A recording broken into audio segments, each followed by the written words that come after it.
जल्दी से जल्दी इस वीडियो को लाइक कीजिए और अभी तक मेरे चैनल को सब्सक्राइब नहीं किया तो इस रेड कलर के बटन को दबा के सब्सक्राइब कीजिए और इस घंटे को बजा दीजिए। हज़रत मौलाना दोस्त मोहम्मद कुरैशी रहमतुल्लाह अलैह फरमाते हैं कि मैं हिंदुस्तान गया पढ़ने के लिए, तो मुझे मदरसे में तालीमी दाखिला तो मिल गया लेकिन इकामती दाखिला नहीं मिला। इकामती दाखिले का माना यह है कि मुझे वहाँ रहाइश भी नहीं मिली और खाने का भी इंतज़ाम नहीं हुआ मदरसे की तरफ से। मदरसे वालों ने कहा कि आप दरसगाह में आएँ और सबक में शरीक हो सकते हैं, न हमारे पास रहाइश की मज़ीद गुंजाइश है न खाने की गुंजाइश है।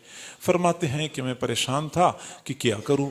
करीब एक मस्जिद थी, मस्जिद के खादिम से मैंने बात कर ली कि मैं आपके साथ यहाँ मस्जिद में सफाई किया करूँगा, आप मुझे मस्जिद के एक कोने में बिस्तर लगाने की इजाज़त दे दें। वो खादिम तैयार हो गया, गोया कि रहाइश का मसला तो हल हो गया लेकिन खाने का मसला फिर भी हल नहीं हुआ था। मैं बड़ा परेशान गमगीन था। आखिरकार मैंने इरादा कर लिया कि बस मैं पढ़ना छोड़ देता हूँ, अपने इलाके में वापस चला जाता हूँ। फरमाते हैं कि मैं असर के बाद मस्जिद से बाहर दरवाजे के पास बैठा हुआ था, बड़ा मगमूम था, अफसुर्दा था कि अब इल्म हासिल करना मेरी किस्मत में नहीं है। मैं परेशान था। चुनांचे लोग आ जा रहे थे, गुजरने वालों में से एक खातून गुजर रही थी, बूढ़ी औरत थी। उसने मेरी तरफ देखा, फिर खड़ी हो गई, फिर मेरे करीब आई और कहने लगी, बेटा आप शक्ल सूरत से किसी शरीफ खानदान के फर्जंद मालूम होते हैं और आप कोई परेशान हैं, कोई मगमूम है, क्या मसला है? मैंने कहा, बूढ़ी अम्मा जाओ अपना काम करो, अब मुझे अपनी परेशानी है, मेरी आपके अपने मसाइल होंगे। लेकिन बूढ़ी कहने लगी, नहीं आपने मुझे बताना होगा, शायद मैं आपकी मदद कर सकूं। वो फरमाते हैं कि उसने मुझे इतना मजबूर कर लिया, मैंने सूरत हाल बता दी कि मुल्तान के करीब से आया हूँ यहाँ पढ़ने के लिए, लेकिन यहाँ मैं पढ़ नहीं सकता क्योंकि मदरसे में खाने का इंतज़ाम नहीं हो रहा और मैं खुद इंतज़ाम कर नहीं सकता। तो इरादा मेरा ये बन गया कि मैं वापस चला जाता हूँ। तो बूढ़ी अम्मा ने बहुत लजाजत के साथ मुझे कहा, नहीं बेटा आपने वापस नहीं जाना, आपने यहाँ पढ़ना है, इल्म हासिल करना है, आपके खाने का इंतज़ाम मैं करूँगी। मैंने पूछा आप कहाँ से करोगी? उसने कहा, मैं बेवा औरत हूँ, मेरी औलाद कोई नहीं है, यहाँ करीब एक घर है, मालदार आदमी है, उस घर में मैं सुबह शाम बर्तन धोने का काम करती हूँ।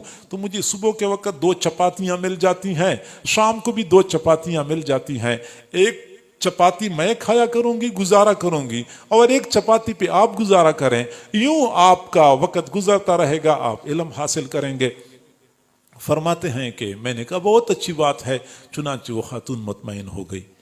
फिर वो फरमाते हैं कि उस खातून ने ऐसी ड्यूटी दी कि जब मदरसे में खाने की छुट्टी होती थी, मैं दरवाजे पे बाहर आता था तो हमेशा के लिए वो खातून मेरा इंतजार कर रही होती थी। कभी ऐसा नहीं हुआ कि मैं पहले पहुंच चुका हूं वो बाद में आई हो, नहीं, वो मेरा इंतजार कर रही होती थी। मुझे जो ही देखती थी, दुपट्टे के किनारे के साथ एक रोटी बंधी होती थी, फौरन वो रोटी खोल के मुझे पकड़ा दिया करती थी। मैं कहीं साइड पे बैठ के रोटी खा लेता था, नलके से पानी पी लेता था, फिर अपने सबक में मसरूफ हो जाता था। फिर फरमाते हैं मेरा पूरा साल इसी तरह गुजर गया। उस खातून ने ऐसी ड्यूटी दी, साल गुजर गया, अगले साल फिर मुझे पूरा दाखला मिल गया, रहाइश का भी इंतज़ाम हो गया, खाने का भी इंतज़ाम हो गया। फिर वो सिलसिला चलता रहा यहाँ तक कि मैं इल्म के हुसूल से फारिग हुआ, अपने इलाके में आया, मैंने यहाँ पे दीन का काम शुरू किया और काफ़ी सालों तक मैं काम करता रहा। फिर अल्लाह ताला ने मुझे ये सआदत अता फरमाई कि मैं हरम शरीफ चला गया हज करने के लिए। तो हज के अय्याम में रात के वक़्त मैंने एक ख्वाब देखा कि एक तख्त है, बहुत खूबसूरत चमकता दमकता तख्त है जिसमें हीरे जवाहरात जड़े हुए हैं। मुझे दूर से वो तख्त नजर आया, मैं हैरान रह गया कि यह तख्त किसका है। जब मैं करीब गया तो मैंने देखा कि उसी तख्त पर वही खातून बैठी हुई थी जिसने खूबसूरत रेशमी कपड़े पहने हुए थे, जरक बरक लिबास में मलबूस थी और सोने के जेवरात से लदी हुई थी। मैंने बूढ़ी अम्मा को सलाम किया, उस बूढ़ी अम्मा ने मुझे सलाम का जवाब दिया। तो मैंने पूछा, बूढ़ी अम्मा ये मकाम आपको कैसे मिल गया? तो मुस्कराने लगी, कहने लगी, ये उसी एक रोटी की बरकत है, अल्लाह रब्बुल इज़्ज़त ने मुझे ये मकाम अता कर दिया।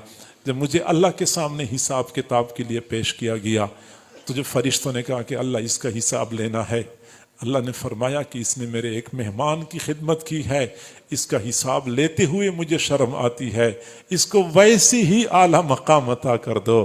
بس اسی ایک روٹی کے نتیجے میں اللہ نے مجھے یہ مرتبہ عطا کر دیا۔